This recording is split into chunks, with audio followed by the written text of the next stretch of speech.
सुप्रभात बच्चों, इस विद्या में आपका स्वागत है। ऊंच नीच का भेद न माने वही श्रेष्ठ ज्ञानी है।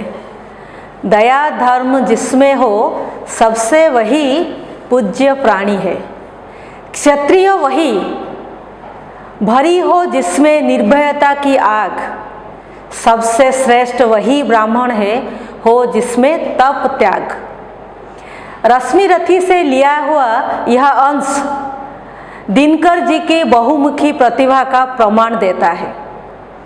रामधारी सिंह जो दिनकर के नाम से जाने जाते हैं, उनका जन्म 30 सितंबर सन 1908 को सिमरिया घाट मुंगेर जिला बिहार में हुआ था। छात्रावस्था में ही दिनकर जी का ओजस्वी कवि रूप सामने आ गया था।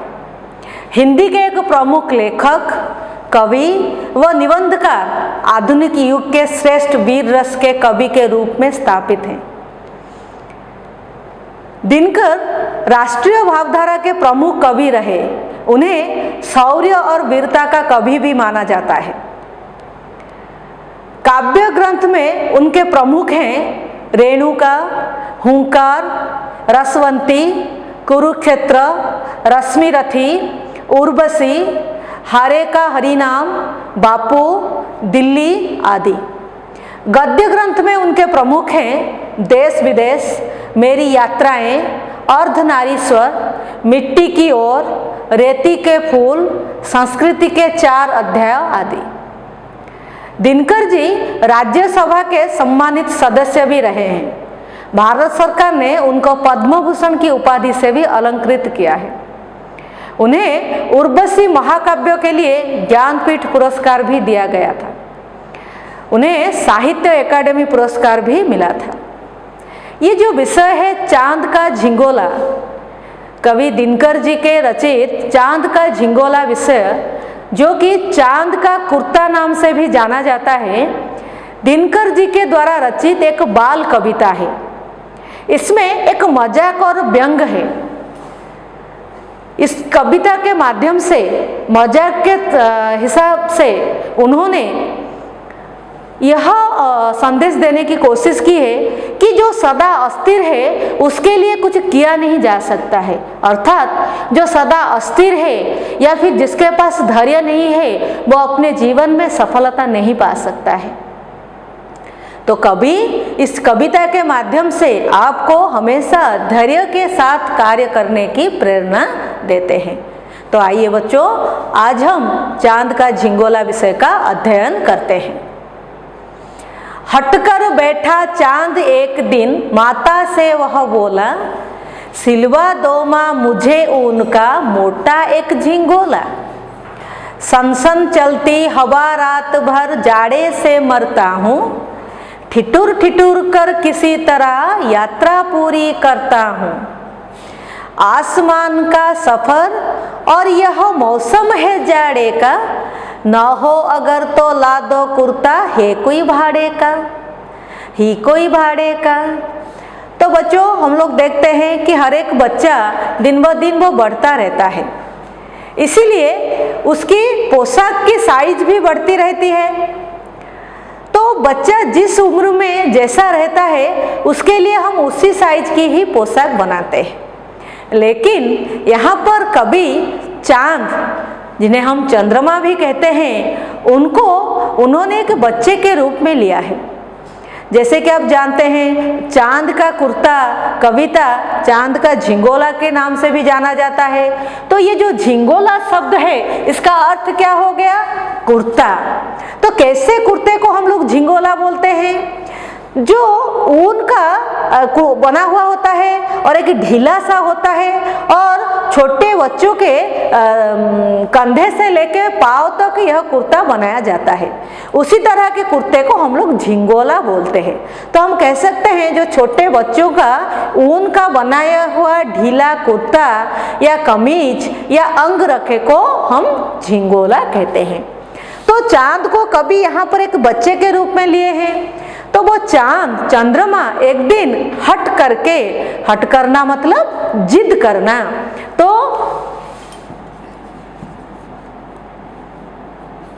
हट करना जिद करना। तो चांद एक दिन जिद कर रहा है। किसके सामने जिद कर रहा है? वह अपने माता से जिद कर रहा है। माता से कह रहा है कि सिलवा दो, सीना, सिलाना, सिलवाना। सीना मतलब जो सिलाई करते हैं हम लोग, जो टेलर को देते हैं कपड़े सिलाई करने के लिए, उसको हम कहते हैं सीना। तो उसका प्रथम प्रेरणार्थक क्रिया हो गया सिलाना। तो दूसरा प्रेरणार्थक क्रिया हो गया सिलवा देना।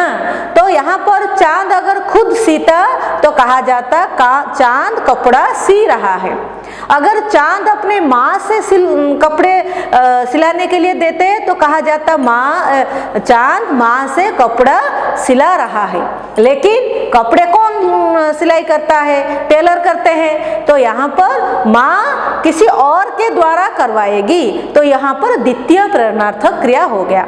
तो माँ अपने माता से उनके लिए, चांद के लिए एक झिंगोला, एक ऊन का एक ढीला कपड़ा बनाने के लिए जिद कर रहा है। जैसे कि आप लोग घर में कुछ आपकी जो जरूरतें हैं आप माँ के सामने जिद करते हैं, तो वैसे ही यहाँ चांद अपने माँ से जिद कर रहा है कि मुझे एक ऊन का मोटा झिंगोला सिलवा दो। झिंगोला तो हम लोग समझ गए। ऊन आप जानते हैं, जो उड़िया में आप उसको पश्चिम कहते हैं। भेड़ बकरी जैसे प्राणी होते हैं, उनके जो रोए होते हैं, शरीर के जो बाल होते हैं, हम उन्हें लेके पश्चिम बनाते हैं, कपड़ा सूत बनाते हैं, तो उसे कहा जाता है ऊन। आप लोग उड़िया में उसे ऊल कहते हैं। तो ऊल का, क्योंकि हम बाद में जानेंगे वो ऊन का ही कपड़ा क्यों बनाने के लिए जिद कर रहा था। सनसन चलती हवा रात भर।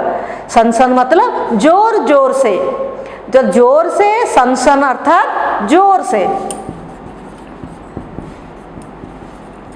तो सनसन चलती, जोर जोर से हवा चलती रहती है।